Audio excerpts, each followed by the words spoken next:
We're back. I'm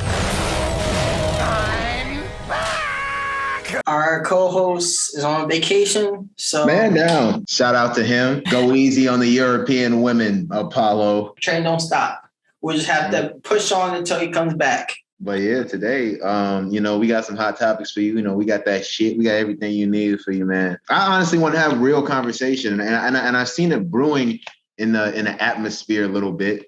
And it's the question of, is the MCU dead? Now, obviously, we're gonna say that on the title because clickbait. Gotcha, bitch.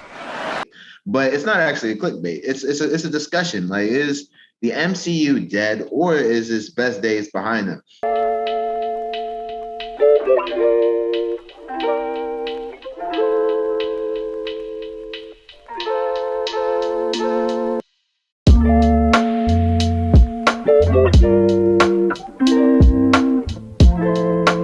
I'm personally going to be arguing on the side of, yes, absolutely. I don't know which side Chauncey's going to take, but I am going to introduce my thoughts. I'm going to see what he thinks. So here we go. The MCU has taken an interesting path, including with this phase 4 of introducing TV shows for the first time to its movie franchise at the time, using Disney Plus. Disney Plus had bought out Marvel.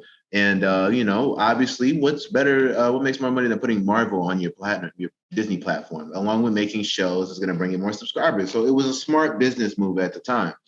Now that time has passed, it's not, I don't think it was such a good idea, because it's definitely taken the quality out of a lot of MCU movies. For example, Chauncey, I'm not sure you remember, but they used to drop 2 movies a year, cinematic masterpieces. Marvel movies used to drop 2 Marvel movies a year. It was shit everyone was waiting to look out for, because they were all interconnected in a way at the very end of the movie, and everyone would try to watch it just to see, like, oh, what's going to be the last end credits? What's it going to be now? Oh my gosh. Now, I'm not sure if you've seen, have you seen The Eternals?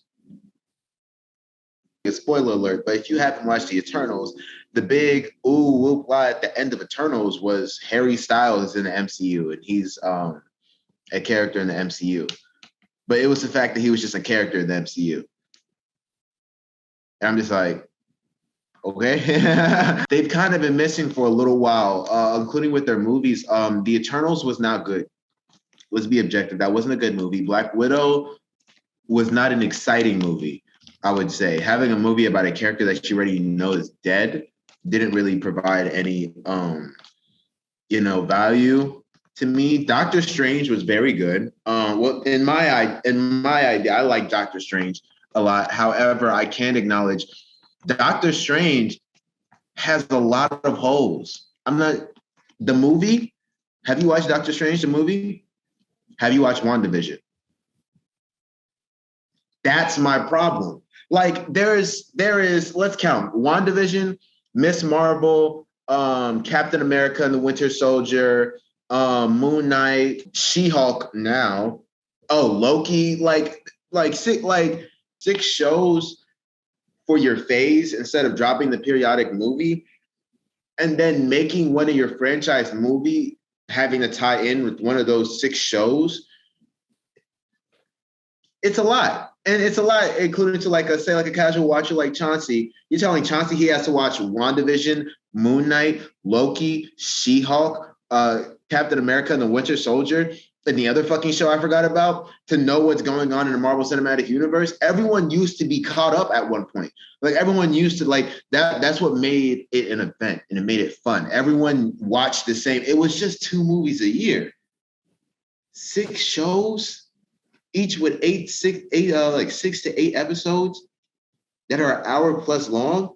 Come on now. Like, I knew that I felt like this was a problem when I watched Doctor Strange, and I watched WandaVision, but when I watched Doctor Strange, and WandaVision was an integral part of the story. Like, you had to watch WandaVision to kind of understand why the fuck she's acting like this. And it's just like, from a business standpoint, I think Disney Plus was a good idea.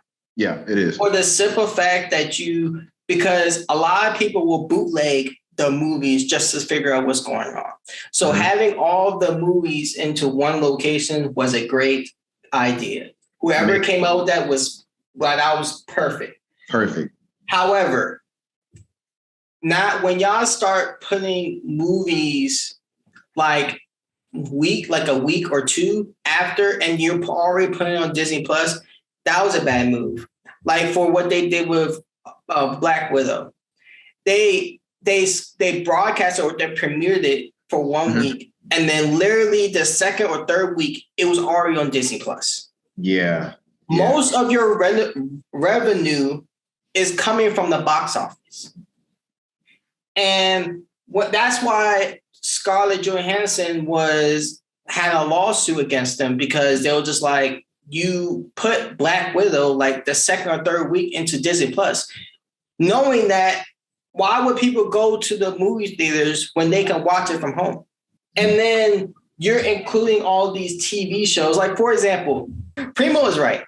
If for a casual fan like me, because I'm not going to lie to you, I love Marvel, but I'm not going to go out my way to because there are people who read the comics, and because of the comics, they're converting it into the actual movies.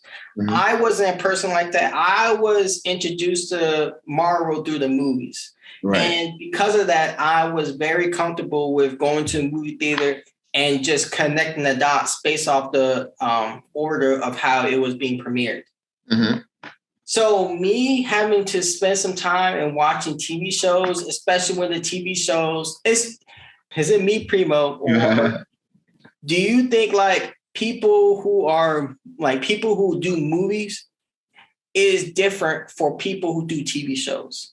Yes, absolutely. And that's a problem. Okay. Because people who do TV shows, they're great on screen and they're great for that 1 to 2 hours. But when you're watching them consistently for 8 hours, you can see a drop off. Yeah. And you can tell they're just not Kevin Feige.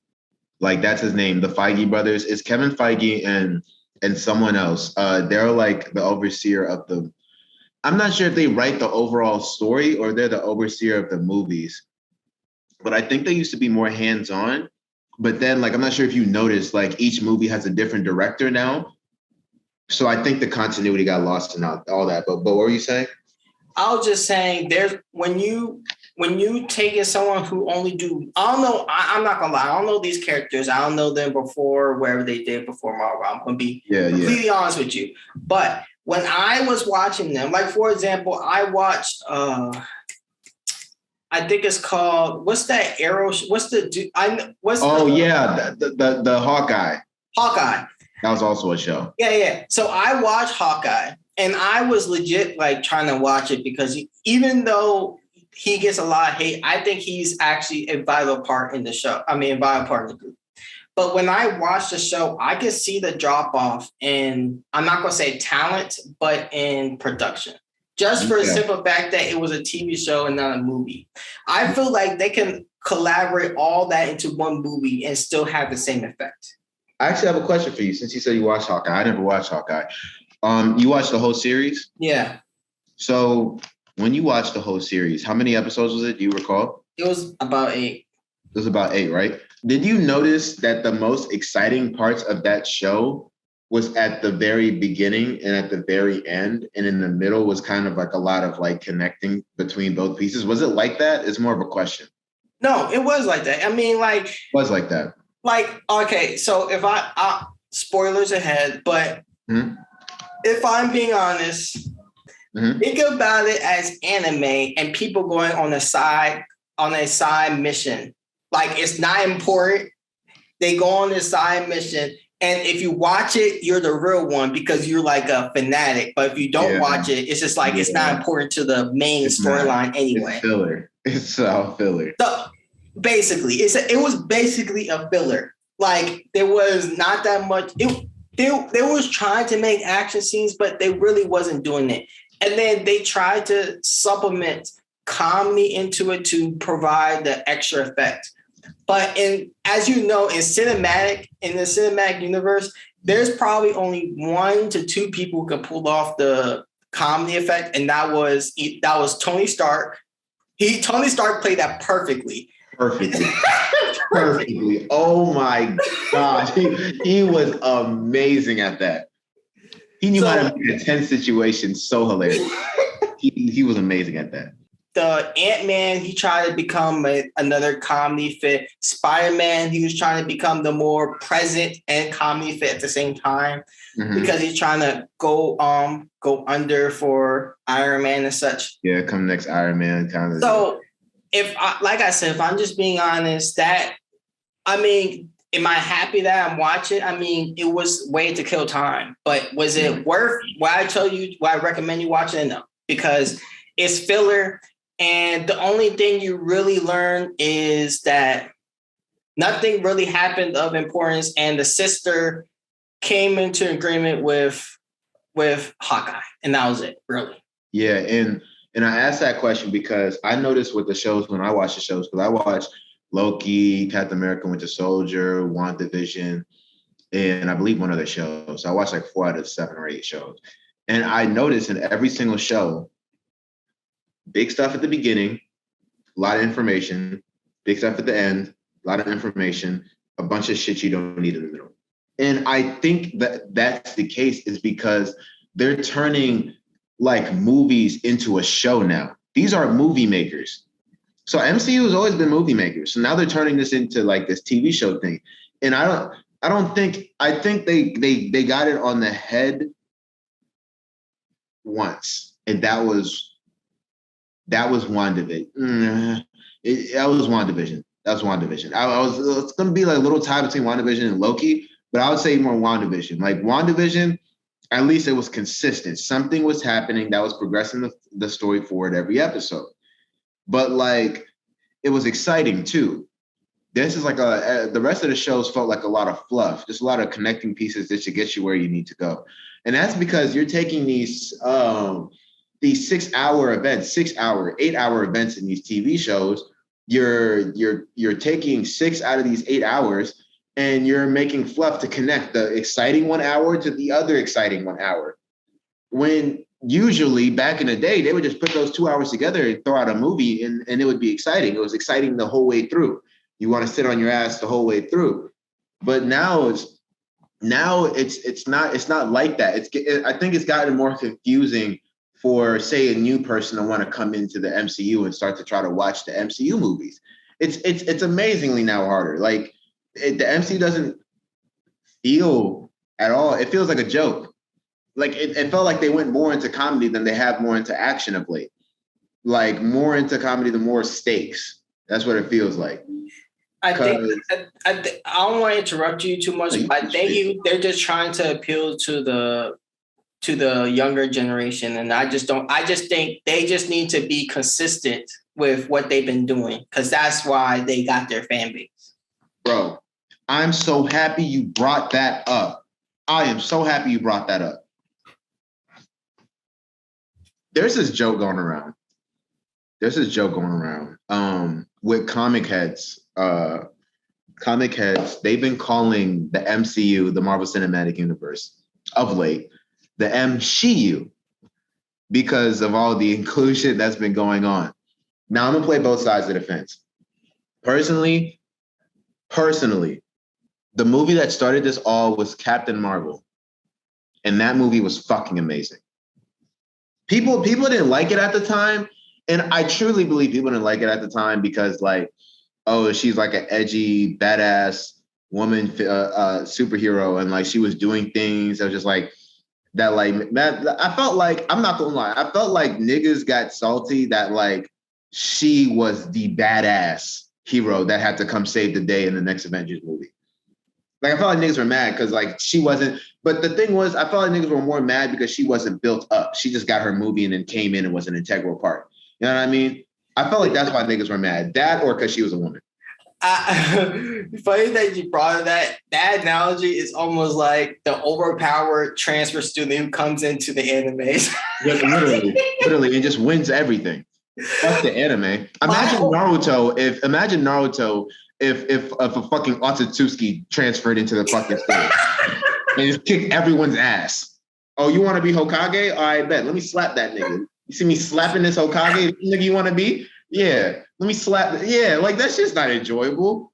Like the MCU universe or the people who are ahead of the MCU universe are just like, oh, they love this. And also Black Panther too. Black Panther, the combination of Black Panther and Captain Marvel. They've seen the popularity of Black Panther, which was our most successful movie, one of, if not their most successful movies, other than the Avenger movies. They saw the success of Captain Marvel, and they were just like, diversity. I knew it was gonna fucking happen. I knew it was gonna fucking happen. And listen, I'm a nigga. I'm not coming here saying, oh, I don't want diversity. Of course I want diversity.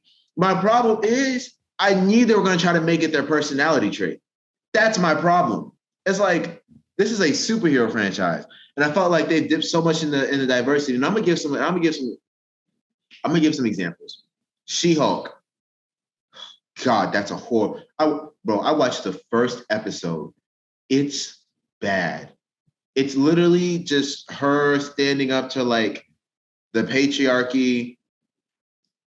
Wait, what? A lot of that. Wait, what?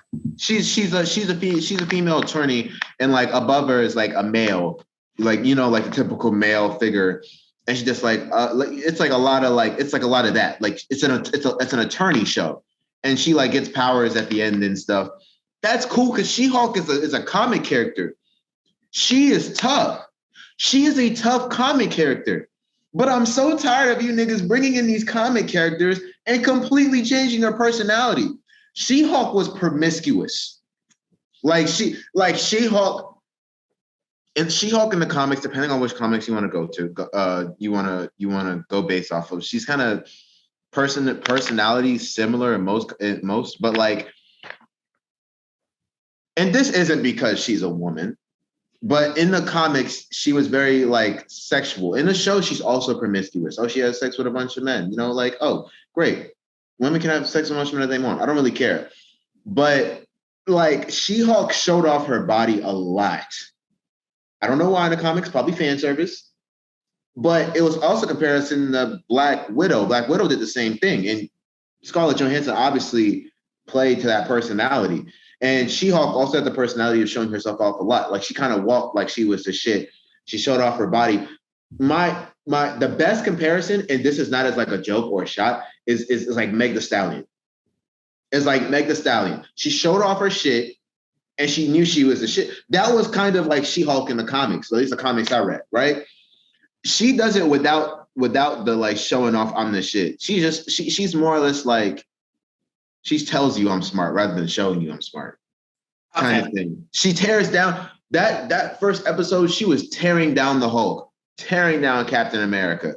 Like, and I'm just like, I'm really tired of this shit. You know what I mean? Same thing with WandaVision. WandaVision was good until they just made her like the overarching bad guy in Doctor Strange because she wants her kids that are imaginary and don't exist. I'm like, are y'all doing this for inclusion or for good story? Because when they used to write women into the story, it was for good. It was good writing. Like I expected Piper Potts or Piper, I forgot her name, Piper, whatever you call it, something Piper, Iron Man's girlfriend. It would not have been a huge stretch for her to don that suit after Iron Man 2 when she wore the suit. Because there is a female Iron Man. However, in the comics, she was an apprentice, but Spider-Man took the apprentice role. I wouldn't be disillusioned if she was, say she came out in Endgame in the fucking suit. And then boom, that's her spiel. She just got the suit now because now she wants to protect Tony. But then Tony dies and now she wears it because she feels that's the only way she remembers him. I have a question later on, but I have a comment right now. So I think it would have been cool if they would include the girl Iron Man in the Spider-Man movie, but that's just a personal thing because I just say that because I really do. Iron Man was my favorite character, and it was sad to see Iron Man go. It was so and that dynamic between Iron Man and his wife was beautiful. Mm-hmm. And I just think that I wanted her to be like, I still want her to be a part of the movies, but I feel like because Iron Man's not there, she just won't be there anymore, and it sucks. But it sucks because I thought that's the direction they were going in. It sucks, but it is what it is. You know how we are becoming more progressive, right? Yeah.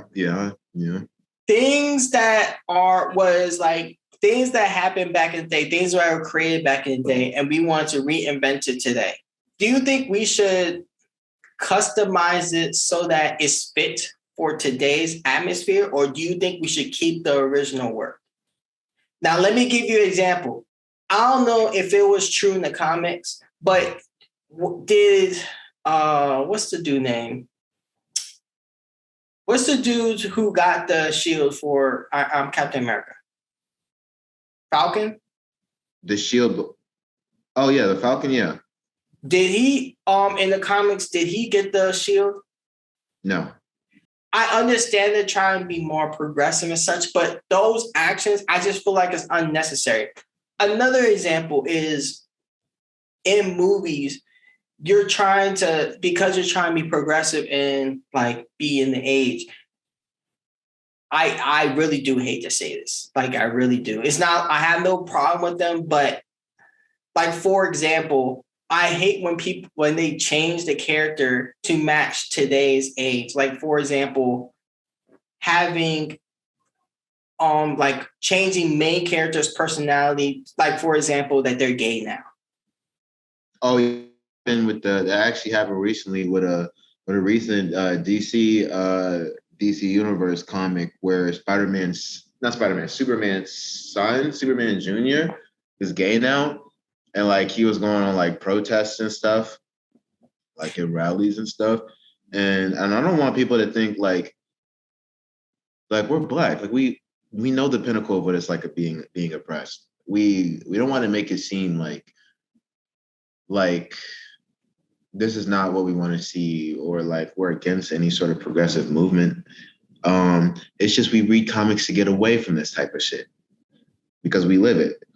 You know what I mean? Your protest is our life. Whether it's like you just go to comics to escape that type of stuff. So like when more like politics is sprung into the MCU and like the patriarchal stuff and like it's not as exciting anymore.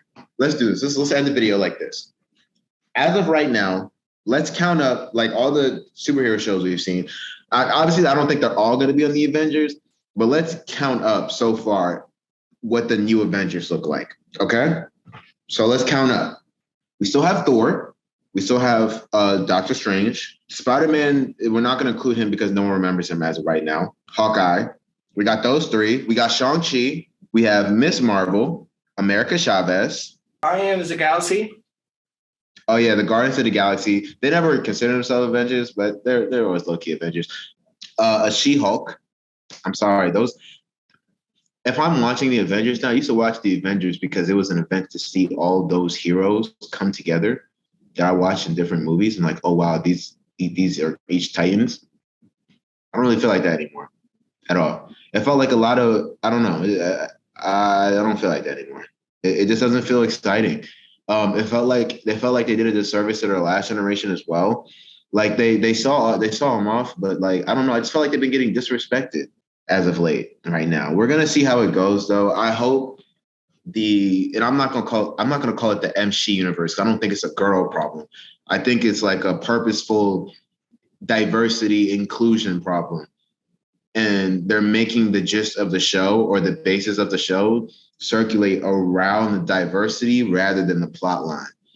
I would rather circle around the plot line, but these characters just so happen to be diverse, like normal America.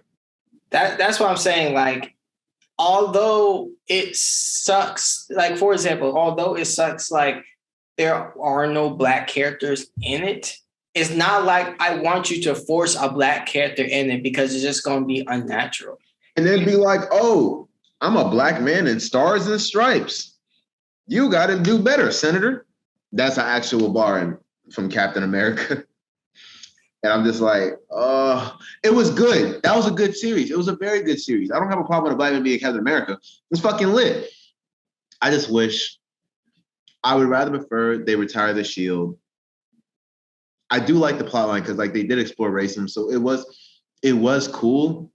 But I wish they just retired the shield, didn't give it to anybody, and gave the Falcon a power up, like a big power up, like whether he got access to all Stark technology or he took that super serum, even though it would have been against what happened in the TV show. But you can rewrite that. We're going back in time. Or he took the super serum, and then like he's like a flying Captain America, but he doesn't have the shield. He's just him. Like the Falcon got a rebuff. Like that would have been cool. I just wish these guys focus more. There's so much characters in Marvel. I wish they focus more on building around the comic character, and then just have the character so happen to be, I don't care.